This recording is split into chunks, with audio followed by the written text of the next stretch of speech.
It was back in 2020 when BMW launched its entry-level coupe sedan, the 2 Series Gran Coupe.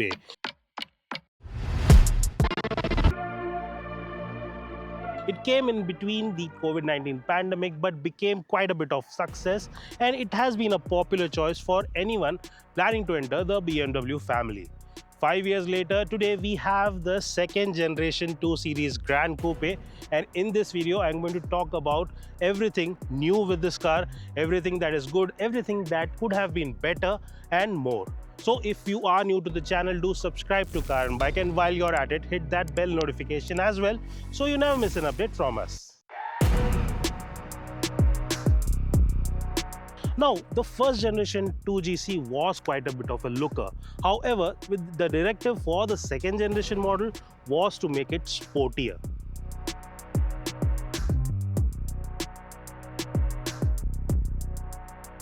And thus you'll see a new front end. Yes, mainly you will see that nose has been updated. It has been made sharper.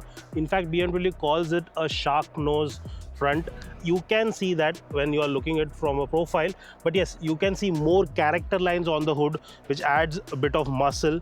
Then you have this nice BMW logo right at the center that brings everything together, and of course a new grille. Now this kidney shaped grille has been updated. Not just the slat pattern, you can see there are vertical slats as well as diagonal slats, but the grills itself has been illuminated. Now this is in line with the company's other BMW cars, which now get illuminated logos. The headlamp design too has been updated. You get new headlamps. These offer more illumination, that is what BMW says, but we will have to drive it in the night to know that.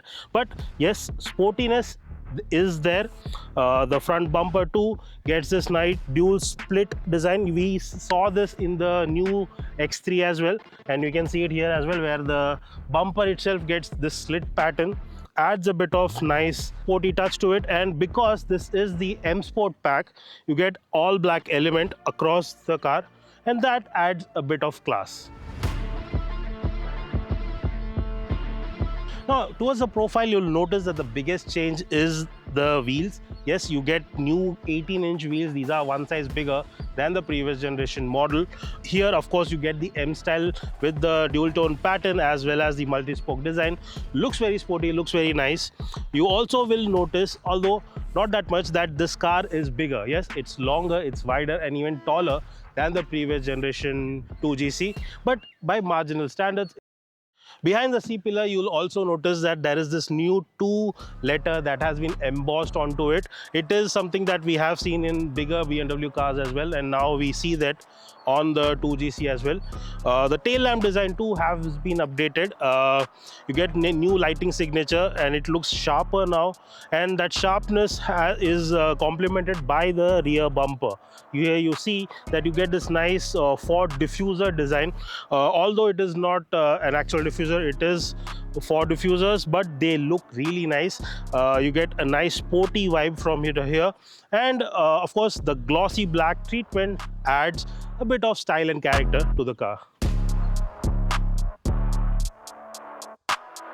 The second generation 2 Series Gran Coupe comes with an NFC key as well as a digital key, which means that apart from the traditional key fob, you can lock, unlock and even drive the car using an NFC card or a mobile phone based digital key, which can be shared with up to 4 people.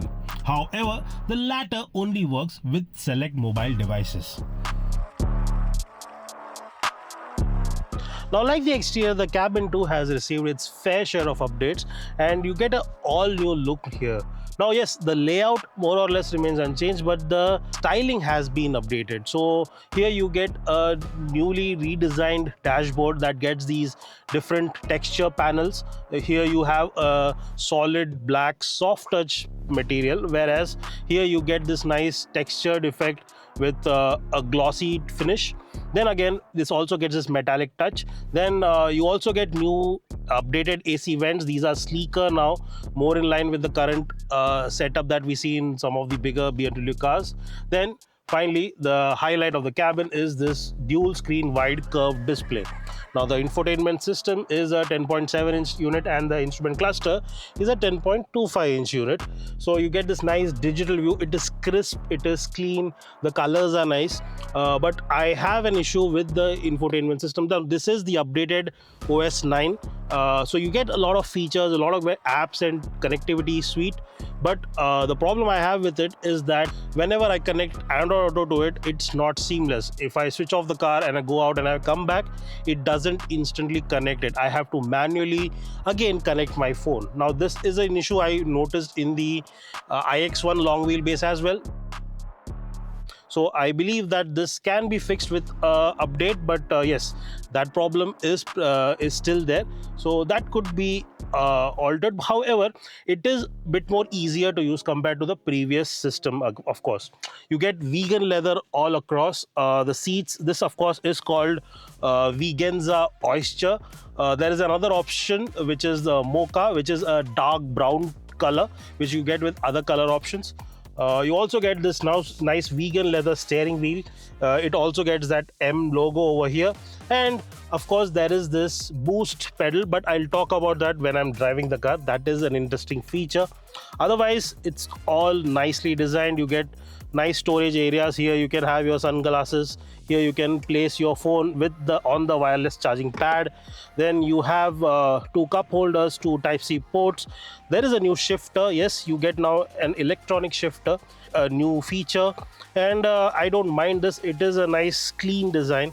You get some buttons over here, these shortcut buttons. Then however, most of the in-car functions have to be controlled through this touch screen.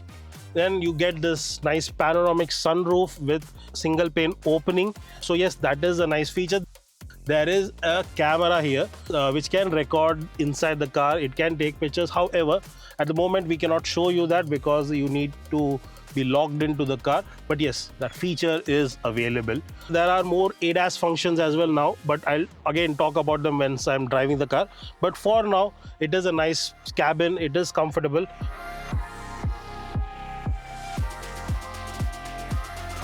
Let's see how the rear seat space is. Now, as for the rear seat space, you will see that BMW has taken care of all the necessary creature comforts. You get these dual AC vents with blower controls. You get 2 Type-C USB ports. You get adjustable headrests for all 3 passengers with 3 pointed seat belts for all 3. But yes, where it lacks is in terms of space. Now, this was a problem with the previous 2GC as well, and it continues to remain the same. This space is good enough for 2 adults. That's about it. You can see the transmission tunnel bump is too high, so having a third person sitting here will be a very tight and uncomfortable squeeze. Also, I am 5 feet 9 inches tall, and this is set to my driving position, and still you can see that my knees are about brushing the front seat. Yes, it has been scooped out for better leg space, but I think someone of a smaller stature might be better comfortable here. I am not. Yes, although there is space for me to put my feet underneath the seat. There is a central armrest, of course, with cup holders, so this is a nice touch. But one thing I don't like about this car is this. As you can see, this rear window doesn't go all the way down, and it is one of those features that I hate in any car. I wish this properly went inside. And also what could have been a good addition is offering sun blinds over here. Even manual retractable sun blinds would have been a nice touch, improved the rear seat experience. Features like 7 airbags, ABS with brake assist, traction control and stability control are still on offer. However, BMW now also offers 360-degree view cameras with Parking Assist Plus and Level 2 advanced driver assistance systems. Yes, the new 2GC does come with advanced driver assistance systems, and the suite includes a bunch of features like front collision warning, lane departure warning, lane keep assist. You also get adaptive cruise control with emergency braking. So yes, it is a complete package, and anyone looking for a nice safe car with latest ADAS functions as well as a good suite of features, the 2GC does tick all the right boxes and you will be satisfied. Now, powering the new 2 Series Gran Coupe is a 1.5 liter 3-cylinder petrol engine. Yes, it is a turbocharged motor, and you get about 154 brake horsepower and 230 Newton meter of peak torque. Now, there is a 7-speed automatic transmission over here, and that is the only setup you get with this car at the moment. Yes, the previous car offered a diesel engine as well and a bigger 2-liter petrol engine, but here you get that smaller engine, but the difference is only on paper, because yes, the output difference over here is about 20 brake horsepower, but you do not feel that when you're driving the car. It feels quite peppy, it feels fun to drive. Yes, there is a bit of a turbo lag in the lower revs, but once you cross the 2000 rpm mark, the turbo is active, then you do not feel any kind of resistance from the engine. There the engine is all ready to go, and that is when you feel the fun of driving the 2GC. Now, I like the character of the engine. It is not too brash and it will not keep you on your toes, yet it is quite peppy and it is quite energetic, and it builds up power and speed in a gradual manner. So great for an entry-level BMW, and if you are looking for one, then you will definitely enjoy it. Now, one of the new additions to the car's performance comes in the form of this boost pedal. Yes, we have seen that in a few BMW cars, especially the X1, and we have seen that in the electric versions of the cars as well. So all you need to do is press this pedal for 3 seconds, and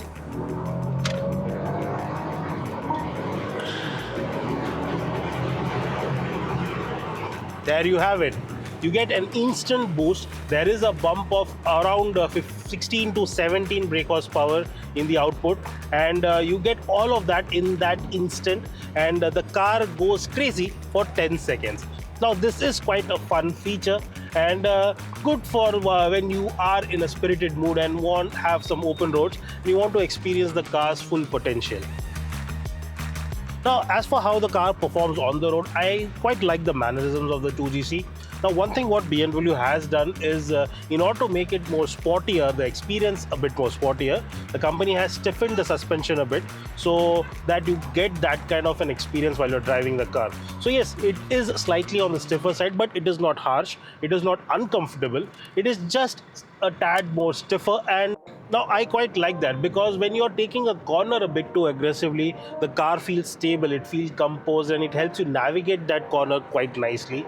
Even when you have undulations on the road, it soaks them up nicely when you're doing higher speeds. You do not feel that jolt or a jerk of a car hitting a bump inside the cabin. That is quite good. Yes, in low speeds you feel that a bit more potently, and that is something that you will have to consider. Otherwise, it is quite nice.